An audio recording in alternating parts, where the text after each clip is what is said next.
So here's the thing about Genesis 1:28, where the Bible records, and God blessed them, and God said, be fruitful and multiply, replenish the earth, subdue it, and have dominion. Now believe me, if you read this Bible verse just above the black and white print, you will realize that there is a fivefold mandate that is recorded in that Bible verse.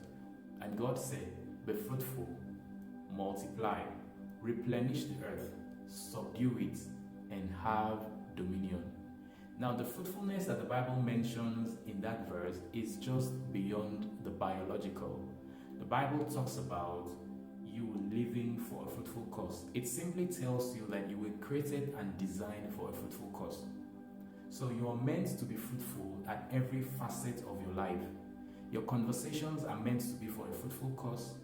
The kind of people you find around you, the friendship that you keep, the relationship that you get involved in are meant to be for a fruitful cause. The kind of environment where you find yourself is meant to be for a fruitful purpose. Fruitlessness was not part of the plan. Fruitlessness was not part of the divine orchestration that God brought you into the earth for. It is a consciousness, it is a mindset.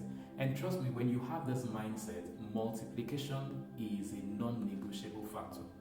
Because you know, fruitfulness and multiplication are intertwined. And then it went on further to talk about replenish. Another version of the Bible writes that as filling the earth. It means that you are not meant to be small.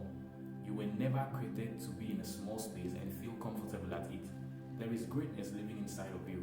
I said this in my previous video that for every human being there is a uniqueness about you that the world needs to celebrate. So when the Bible says replenish, fill the earth, it means that you are meant for a global stage.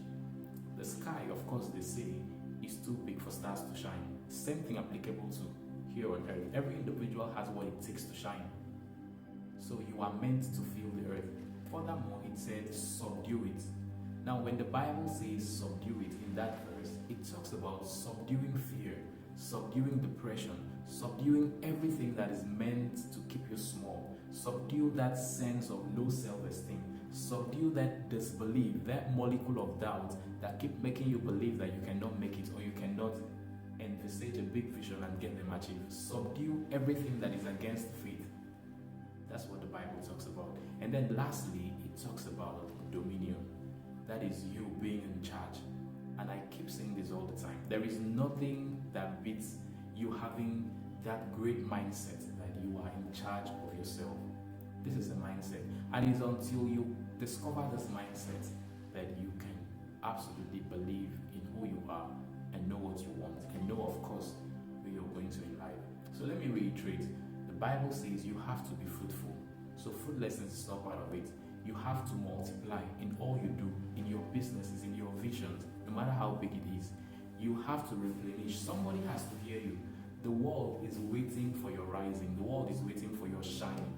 You have to believe that you have all it takes to subdue everything that is totally against where you're going or who you are or what God has divinely orchestrated for you. And then lastly, you have to be in charge. Then I hope that when next you're reading this verse, you will internalize it and make a beautiful meaning out of it.